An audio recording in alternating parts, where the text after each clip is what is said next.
Hey, welcome back. This is the second part of Shopify CLI for team development. In this video, we will explore some more command and how we practically use Shopify CLI for team development. So let's see how we can use it. In the previous video, we installed and everything is ready. This is the theme that we serve in here. If you notice, there is something you might notice in here. It is called development, and this is my name in here. But if I come to the themes online store, so far I assume you already know the basic of Shopify and you watched the previous videos. So I don't see that theme in here. That's why this is called hidden theme. Development themes are hidden. You don't see it on online store unless you publish them. So what we can do is we can come here and explore some more comments. So for the theme comments, let's come here and let's see that the serve one, which we also noticed in the previous video. Oops. If I come here, this is how we populate the product. Let's run the theme serve in here, and it should serve our theme in store. So the first time what it is doing, it is pushing all those changes to your theme. That's why it's taking some time. Second time, it is not doing that. So this is where you can access your theme in the admin. If you click on this is going to be the theme customizer. Now it is surprising that they hide it on the store because it is online, but you will never see it in here unless you publish it, as I said. So this is the basic setting for all the theme that you have, and you can even come to the header. Instead of this one, you can upload a logo. Since they don't have, let me go to my desktop. If I have any, like, this is the logo, it is called unique. It is just a text. So let's update this one and it update in here. We save the changes. It should save the changes in here. If I come back to the command, and this is where we can preview it. This is the local browser URL that you have. If you open it, it is going to ask you for the password, as I said yes, like in the last video.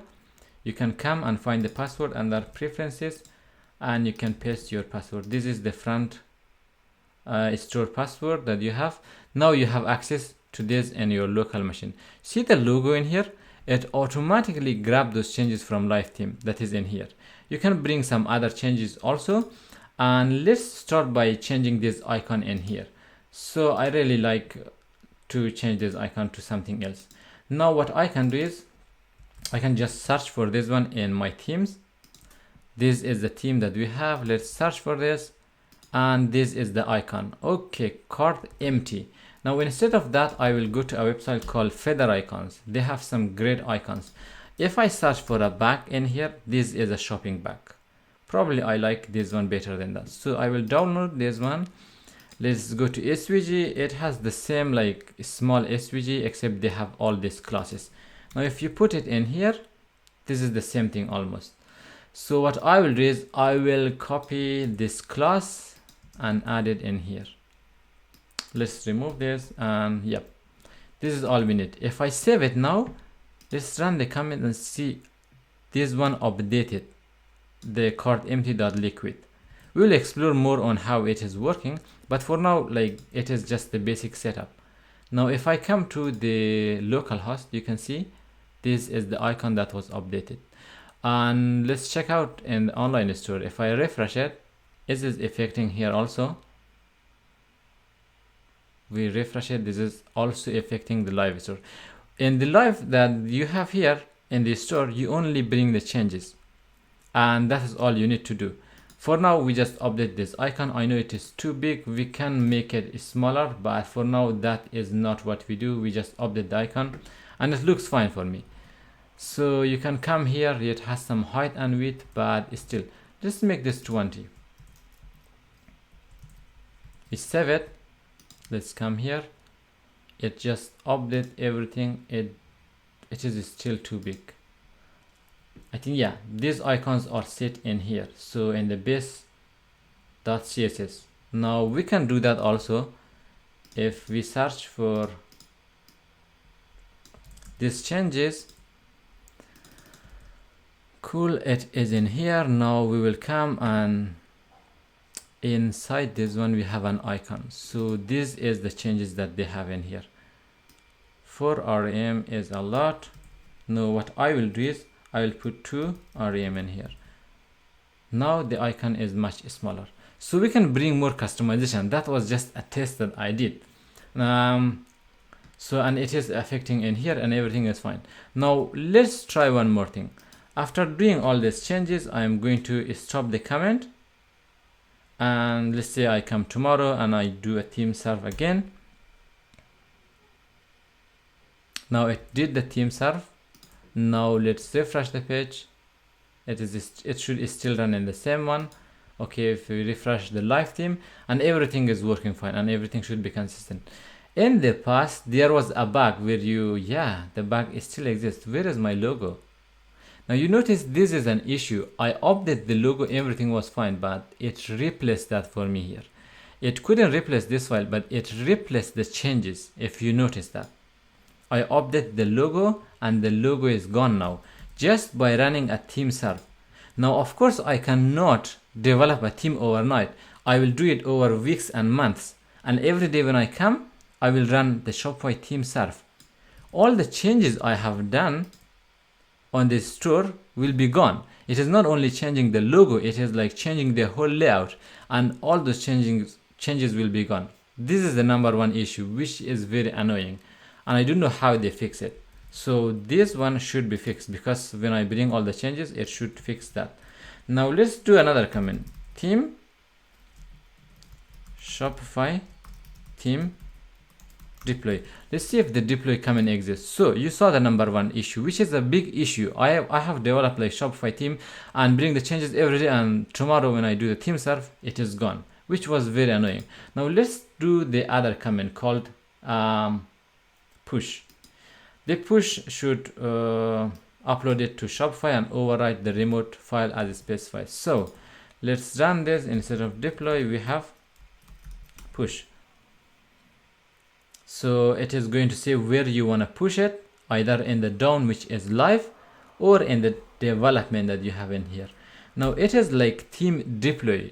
What it is doing, it is going to push all your changes from local to live, but they don't have anything called pull, do they? Yes, they do have a pull. So this time let's do this. I'm going to come here in the theme. I'm going to update the logo. That is the only update I did. Okay, I save it, and in the local it should get reflected because we closed the serve, right? Now before doing the theme serve, which is overwriting our theme changes, all those setting, let's do a theme, the Shopify theme pull in here, assuming that this is going to pull all those changes, right? So we run it. Yes, it pulled the changes. Now imagine it pulled the changes because we didn't do a get initialize in here. Let's quickly do that one. Initial commit, so we could see the changes, but I forgot to do that one in the first place. Now let's say it pulled the changes, grab all those changes from our development team, and it is on the local. So this time if we run the serve, it shouldn't bring all those, it shouldn't override those changes, right? Because we pulled the changes. Now let's refresh it. The theme is working fine. And if I refresh this,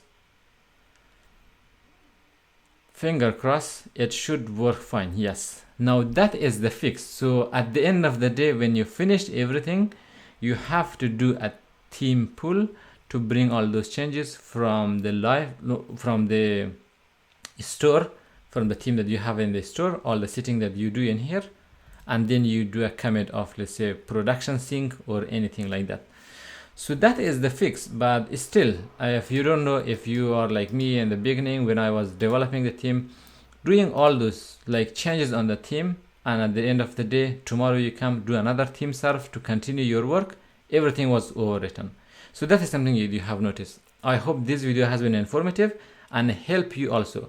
Now that I find, okay, we can fix those small issues, in the next video we will explore and see how are like some of the possibilities using ThemeKit or Shopify CLI, and we will consider from there. So far they have improved a lot since the last time, which was like 3 months ago. I used CLI. with all the bugs and annoying things. So far it is good that they have fixed some of them. So I hope this video has been informative. Thank you for watching. I will see you in the next video.